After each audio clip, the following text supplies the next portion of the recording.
Hello, bachcho, let's read the question first. And question says that cube of metal is given positive charge q. For this system, which of following statements is true? Electric potential within surface of cube is zero. Electric potential within cube is zero. Electric field normal to surface of cube. Electric field varies within cube.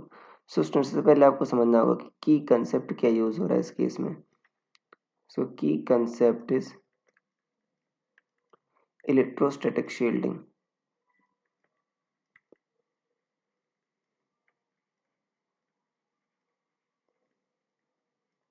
अब देखो बच्चों, electrostatic shielding क्या होता है.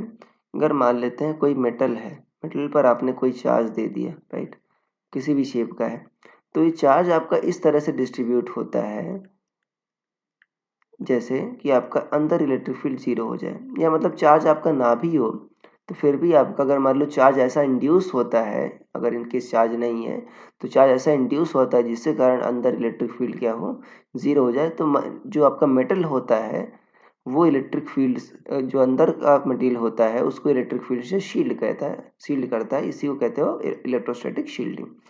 तो यहाँ पर क्या है, देखो क्यूब है आपका, उसको आपने पॉजिटिव चार्ज दे रखा है. देखो अंदर इलेक्ट्रिक फील्ड जीरो है और ई क्या होता है बच्चों, D V by D R minus में इक्वल टू क्या होता है, minus D by D R. मैं मैग्नीट्यूड की बात कर रहा हूँ, राइट, इसीलिए मैं स्केलर फॉर्म लिखा हूँ. देखो अंदर क्या है आपका, इलेक्ट्रिक फील्ड जीरो है तो डी बाई डी आर अंदर जीरो. तो D by D are zero मतलब पोटेंशियल का वेरिएशन आर के साथ नहीं हो रहा, मतलब आपका पोजीशन के साथ आपका वी वेरी नहीं कर रहा, मतलब अंदर बच्चों वी क्या है आपका, कांस्टेंट है. अंदर आपका पोटेंशियल क्या है बच्चों, कांस्टेंट है. इसका मतलब ये है.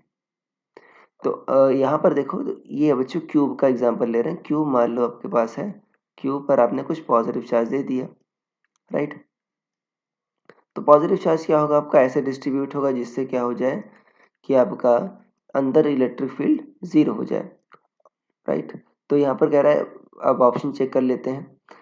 पहला ऑप्शन कह रहा है इलेक्ट्रिक पोटेंशियल है surface of cube is zero. Surface of cube पर बच्चों इलेक्ट्रिक पोटेंशियल जीरो नहीं है. सरफेस ऑफ क्यूब पर पोटेंशियल कांस्टेंट है, क्योंकि अगर पोटेंशियल कांस्टेंट नहीं हुआ तो पोटेंशियल डिफरेंस होगा, डेल्टा भी अगर जीरो नहीं होगा तो बच्चों पोटेंशियल डिफरेंस जीरो नहीं होने के कारण एंड दैट केस आपका करंट बच्चों बहेगी, करंट जीरो नहीं होगा. तो करंट तो जीरो होगा यहाँ पर, ये कंडीशन क्या है, इलेक्ट्रोस्टैटिक्स हम पढ़ रहे हैं, तो मतलब ये क्या है बच्चों, यहाँ पर ये पॉसिबल नहीं है. तो पोटेंशियल आपका जीरो होगा. सो डेल्टा भी क्या होगा आपका, जीरो होगा, मतलब अंदर सरफेस पर जो पोटेंशियल होगा वो क्या होगा आपका, कांस्टेंट होगा, राइट. डेल्टा भी जीरो होगा या वी कांस्टेंट होगा. तो ये पहला तो बच्चों आपका गलत है. कह इलेक्ट्रिक पोटेंशियल है surface of cube is zero, zero नहीं बच्चों, कांस्टेंट है. डेल्टा भी जीरो है, पोटेंशियल डिफरेंस जीरो है. बी कह रहा है electric potential with in cube is zero. नहीं बच्चों, अंदर क्यूब के अंदर क्या है आपका, इलेक्ट्रिक फील्ड जीरो है तो पोटेंशियल कांस्टेंट है, जीरो नहीं है. तो बी भी गलत हो गया. सी कह रहा है electric field normal to surface of cube. हाँ बच्चों ये सही है. देखो आपने पढ़ा होगा D B equal to minus E dot D R. D R क्या है आपका, दो पॉइंट्स के बीच पोजीशन वेक्टर, आपका पोजीशन वेक्टर मान लो दो पॉइंट्स के बीच, राइट. सरफेस पर मान लो आपने दो पॉइंट्स ले लिए, एक यहाँ पर ले लिया, एक यहाँ पर ले लिया, दो पॉइंट्स के बीच पोजीशन वेक्टर है. तो अगर मान लो ई और डी आर, ई और डी आर अगर आपका मान लेते हैं परपेंडिकुलर नहीं है, are not perpendicular, then in that case क्या होगा बच्चों आपका, अगर परपेंडिकुलर नहीं है तो डीवी क्या होगा बच्चों आपका, जीरो नहीं होगा, right. Then DV will not be zero, मतलब पोटेंशियल डिफरेंस होगा बच्चों in that case, right.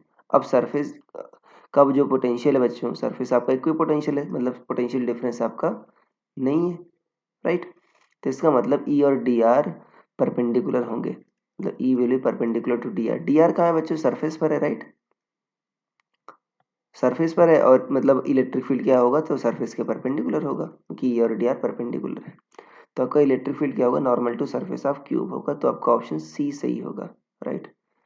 D कह रहा है आपका electric field varies with in cube. नहीं बच्चों, अंदर इलेक्ट्रिक फील्ड जीरो रहता है तो वेरी नहीं करता, तो डी गलत है. तो करेक्ट ऑप्शन है आपको option number C. So I hope you understood it well. Best of luck.